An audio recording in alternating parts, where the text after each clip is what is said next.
The Book of Genesis, chapter 7. The Flood. Then the Lord said to Noah, Come into the ark, you with all your household, for you, alone, I have seen as righteous, doing what is right, before me in this generation. Of every clean animal you shall take with you 7 pair, the male and his female, and of animals that are not clean, 2 each the male and his female, also of the birds of the air, 7 pair, the male and the female, to keep the offspring alive on the surface of the earth. For in 7 days I am going to cause it to rain on the earth for 40 days and 40 nights, and I will destroy, blot out, wipe away, every living thing that I have made from the surface of the earth. So Noah did all that the Lord commanded him. Noah was 600 years old when the flood, deluge, of water came on the earth, covering all of the land. Then Noah and his sons and his wife and his sons' wives with him entered the ark to escape the flood waters.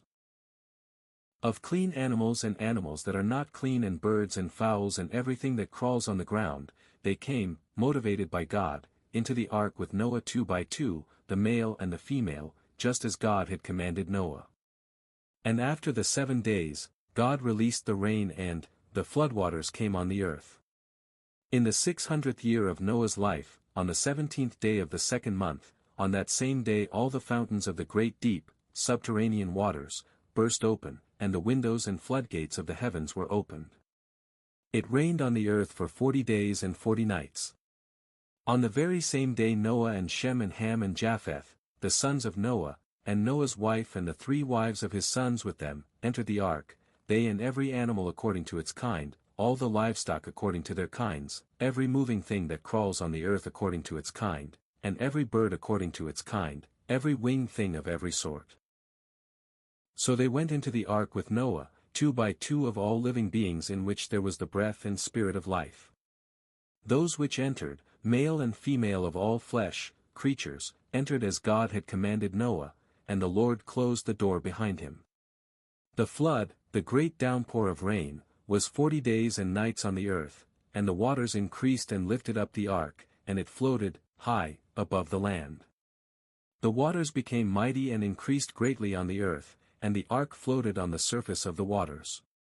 The waters prevailed so greatly and were so mighty and overwhelming on the earth, so that all the high mountains everywhere under the heavens were covered. In fact, the waters became 15 cubits higher than the highest ground, and the mountains were covered. All living beings that moved on the earth perished, birds and cattle, domestic animals, wild animals, all things that swarm and crawl on the earth, and all mankind.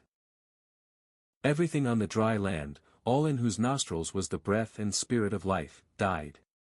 God destroyed, blotted out, wiped away, every living thing that was on the surface of the earth, man and animals and the crawling things and the birds of the heavens were destroyed from the land. Only Noah and those who were with him in the ark remained alive. The waters covered, all of, the earth for 150 days, 5 months.